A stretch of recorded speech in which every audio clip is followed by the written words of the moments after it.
안녕하십니까. 이번 시간에는 엑셀에서 사용하는 수식에 대해서 한번 학습을 해보도록 하겠습니다. 엑셀에서는 이제 값을 계산하기 위해서 계산을 많이 하잖아요. 그죠? 그러기 위해서 수식을 입력을 해줘야 되는데요. 이 수식을 입력하는 방법 또는 이제 뭐 수정, 또 수식을 사용하는 방법 뭐 이런 것들을 알아보겠습니다. 먼저 수식을 보면 수식은 여기 수식 입력란이 따로 있잖아요. 그래서 여기다 입력하는데 항상 등호, 는 있죠? equal. 예, 등호를 이제 시작을 해서 등호를 입력을 하고 나서 수식을 입력을 합니다. 수식은 뭐 연산자, 상수, 뭐 함수 이런 것, 셀 주소 이런 것들로 구성이 되어 있는데요. 먼저 여기 보니까 수식에 사용되는 연산자의 종류가 나와 있고요. 처음으로 이제 그 연산자의 종류 중에서 산술 연산자가 나와 있죠? 여기에 산술 연산자입니다. 연산자가 나와 있고요. 그리고 관계 연산자가 나와 있고요. 그리고 텍스트 연결 연산자, 참조 연산자 이런 것들이 있습니다. 먼저 요 기본적인 것만 먼저 살펴보도록 하겠습니다.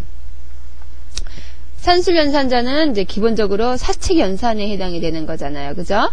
우리가 많이 알고 있는 그 연산자로는 플러스, 마이너스, 나누기, 곱하기, 퍼센트, 그리고 지수, 제곱 이런 것들이 있잖아요.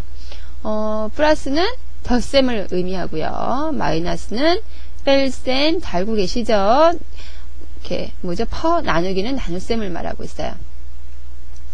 그리고 별은 곱셈을 나타내고 있고요. 퍼센트는 백분율, 꺾기 표시는 지수를 나타냅니다.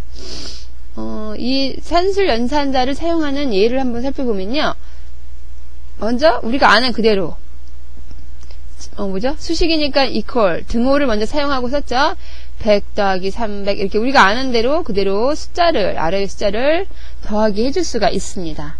또 하나의 예는 뭐냐면 셀 A2, 여기 A2 나와 있죠? A2와 셀 B3를 합해주세요 라고 나왔어요. B3는 한 여기쯤 되나봐요. 지금 이렇게 선택이 딱 되잖아요. A2와 B3를 합해주세요. A2에 만약에 값이 있고 B2에 값이 입력이 되어 있다면 그 값을 합해주겠죠. 그죠? 그리고 다음 뺄셈 볼까요? 뺄셈은 역시 우리가 아는 그대로 뭐 200 빼기 10 이렇게 입력을 해줄 수가 있고요. 그리고 셀 B23 지금 표시가 되고 있네요. 빼기 C20 이렇게 여기에 있는 값들을 빼주세요 라고도 입력을 할 수 있습니다. 셀을 입력을 해줄 수가 있다는 거죠.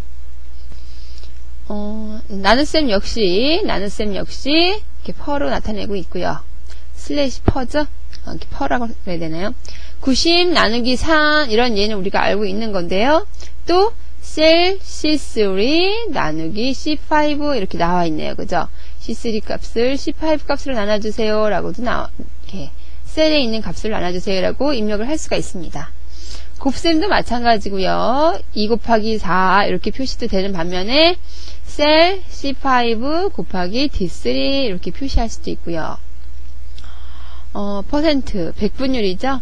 20% 해줄 수도 있고 D2에 있는 값을 백분율로 나타내세요 라고도 말할 수가 있겠죠. 그죠? 그리고 꺾기, 지수가 되겠죠. 지수. 예.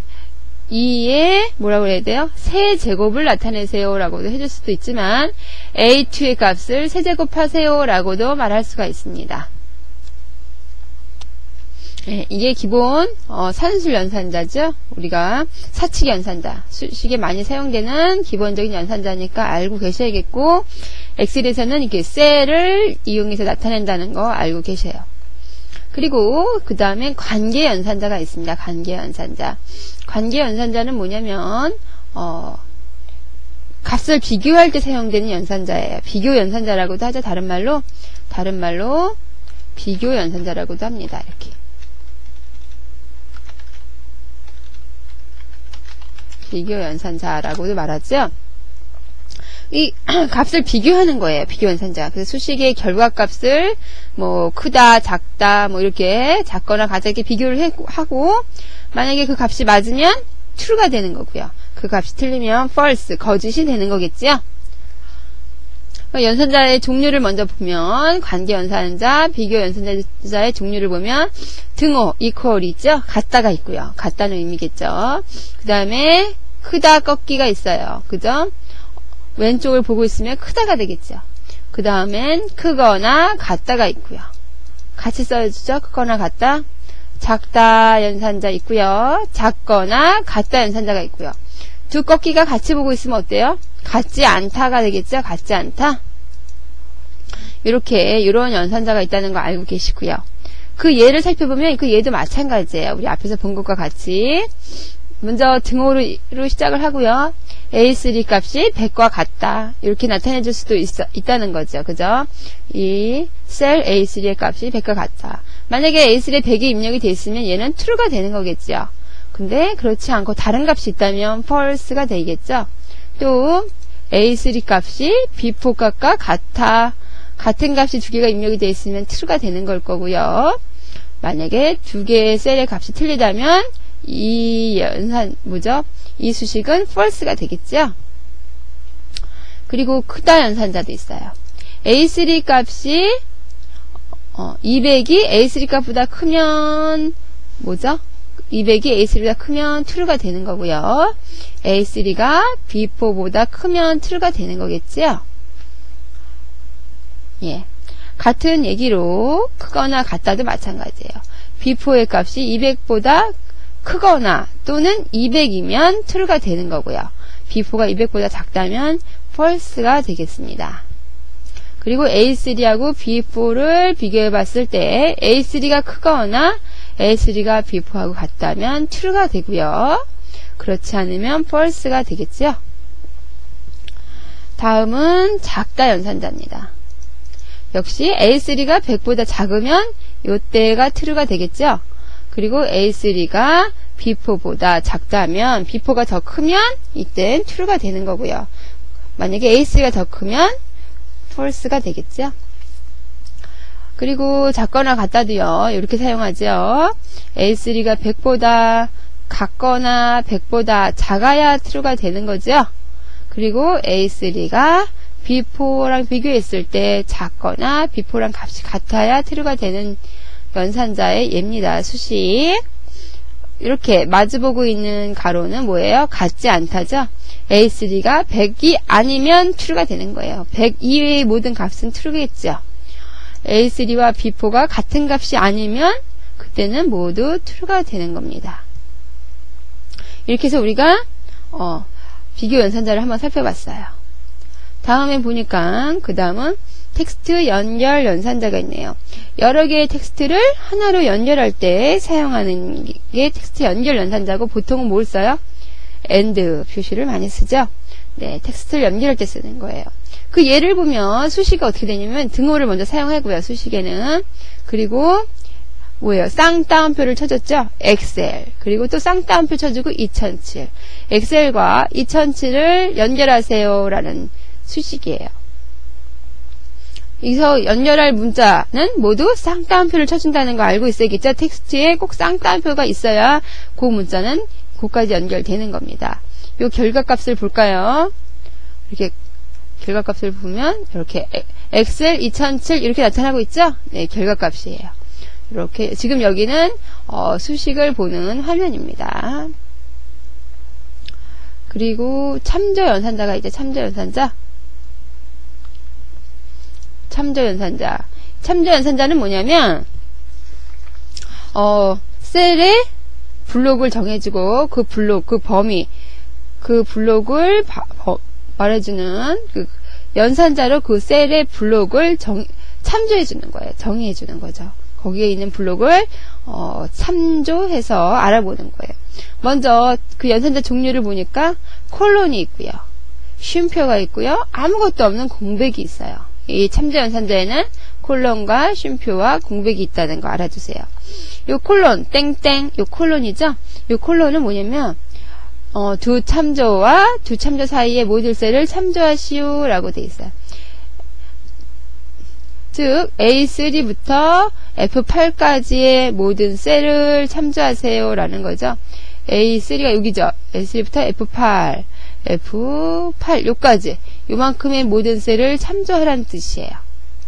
A3에서 F8까지의 모든 셀을 블록으로 정해서 거기에 있는 셀들을 참조하세요.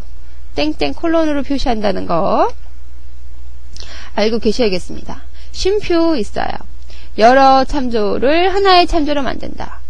즉 A3 참조와 B4에서 D5 참조까지 A3 참조가 하나 있고요. B4에서 D5 참조가 있어요. D5 여기죠? 여기? 네, 여기까지 요만큼을 A3와 요만큼을 참조하라는 거예요. 같이 참조. 즉 뭐냐면 우리가 합집합으로 생각하면 돼요. 합집합. 두 블록을 합해서 참조하세요 라고 생각하시면 돼요. 공백. 두 개의 참조에서 공통되는 셀만 참조한다. A5에서 F7까지 블록이 있고요. C4에서 H6까지의 블록이 있어요. 두 블록 중에 공통되는 부분만 참조하세요. 교집합을 말하는 거죠. 교집합. 쉼표는 합집합, 공백은 교집합을 생각하시면 될 것 같아요. 이렇게 해서 우리가 기본적으로 연산자에 대해서 조금 알아봤습니다.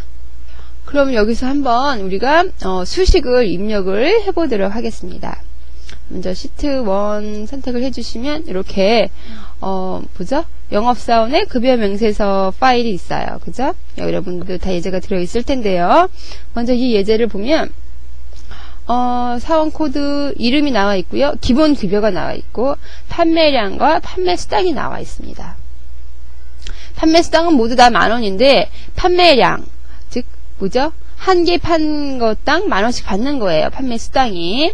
그러면 각각 기본 급여는 다 똑같겠지만 뭐죠? 판매량에 따른 수당은 틀리겠죠. 그래서 그 각각 개인에 대한 뭐예요? 저 급여가 정해질 거예요. 요거를 한번 해보면 먼저 김민수라는 사람의 급여를 정리를 해보겠습니다. 여기 G8이죠? 요 G8에다가 이 사람의 급여를 입력을 하는 거예요. 먼저 우리 수식은 어떻게 입력한다고 그랬죠? 등호를 먼저 사용해준다고 그랬어요. 등호, 그죠? 등호를 사용을 해주고 기본 급여가 일단은 더해져야겠어요. 기본 급여가 D8에 있죠? D8? 예. D8의 기본 급여를 정을 해주고요. 그리고 기본 급여에다가 뭘 정해줘야 돼요? 판매량에 따른 수당을 넣어줘야 돼요. 판매량은 28이 되겠죠? 28이에요. 그죠? 28. 셀 28. 예, 28 곱하기, 즉 31개 곱하기 각각의 수당이 10,000원이죠. 10,000원은 F8에 들어있어요. F8. 그래서 판매량에 대한 수당을 우리 원래 곱셈 먼저 한 다음에 덧셈 하게 돼 있으니까 여기는 가로 쳐주지 않고 이렇게 해도 자동으로 들어갑니다. D8 더하기 기본 급여 더하기 판매량에 따른 수당을 곱해서 이 사람의 급여가 정해지겠죠. 네, 이렇게 해주면 될 것 같습니다. 이렇게 해주니까 어때요? 값이 자동으로 계산이 돼가지고 뭐예요 원래? 31만원 더하기 50만원에서 81만원이 자동으로 정해졌죠? 이렇게 됐습니다. 그리고 한 사람 더 해볼까요? 이수영이라는 사람의 급여도 있어요. 여기다 넣어도 되지만 이 사람의 급여는 여기다가 직접 입력을 해줘도 돼요. 뭐뭐는 해서 어디에요? 주소 입력, 수식 입력 칸에다가 직접 입력해도 되죠? 역시 이 사람은 D9죠. D9. D9 더하기 역시 판매량. 이 사람은 닭 뭐예요? 9번째 열이죠? 29가 되겠고요. 29 곱하기 판매수당 F9가 되겠죠? F9 이렇게 D9 곱하기 29 곱하기 F9 해주니까 자동으로 25만원 더해져서 75만원이 나왔네요. 그죠? 예, 이렇게 해가지고 우리가 각 셀에 수식을 입력을 할 수도 있습니다. 입력하자마자 값이 바로 나오죠? 여기 다 일일이 입력하려면 힘들어요. 그죠? 일일이 입력하려면 힘들어요. 근데 같은 수식이에요. 거의 기본급여에다가 판매량 곱하기 판매수당이니까 이럴 때는 플러스 버튼 나오잖아요. 셀을 선택했을 때 하나만 입력을 하고 나면 이렇게 다 복사를 해주는 거야. 그럼 어때요? 여기 수식을 보니까 자동으로 D10, 20, F10이 됐고요. D11, 21, F11이 됐죠? 자동으로 알아서 열의 값이 다 증가를 하면서 그 사람께 계산이 되고 있는 거 볼 수가 있습니다. 이렇게 해서 우리가 뭐예요? 그냥 채우기 버튼으로 간단하게 서식을 갖다 놓을 수가 있어요. 아주 쉽게 입력이 되고 있지요? 예.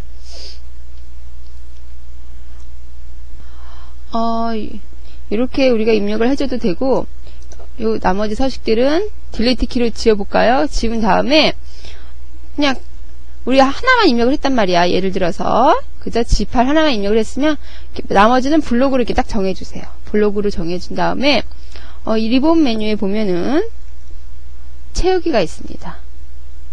여기 홈에 가볼까요? 여기 보니까 여기 편집에 가니까 채우기가 버튼이 있죠? 예, 채우기 버튼이 있어요. 이 채우기에서 아래쪽으로 다 채워주세요. 아래로 채우기 눌러주면 자동으로 채워지기도 해요. 네, 자동으로 채워지기도 해요. 여기에 있다는 거 알고 계셔야겠어요. 물론 얘보다 편한 거는 이렇게 끌어다 놓는 게 편하긴 하죠? 끌어다 놓는 게 편하긴 해요. 그죠? 네, 이렇게 해가지고 우리가 수식을 입력을 할 수가 있다는 거 알아두세요.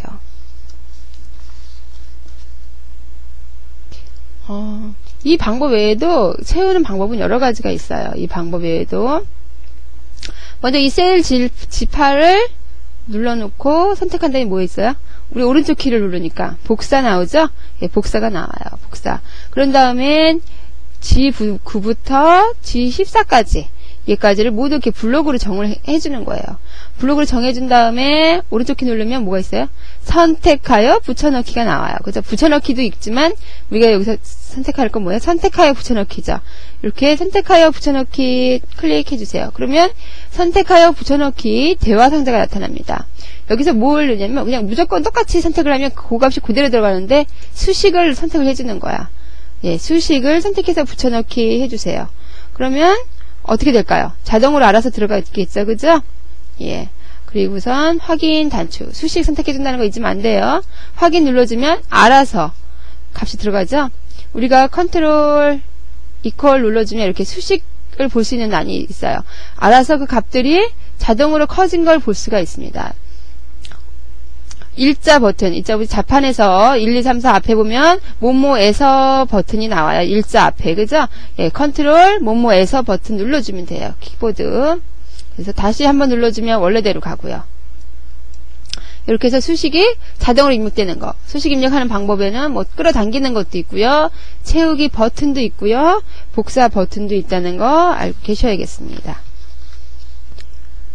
예, 이렇게 해가지고 이번 시간에는 간단하게 우리가 수식을 이용을 해서 지급급여액을 계산하는 방법에 대해서 한번 학습을 해봤습니다.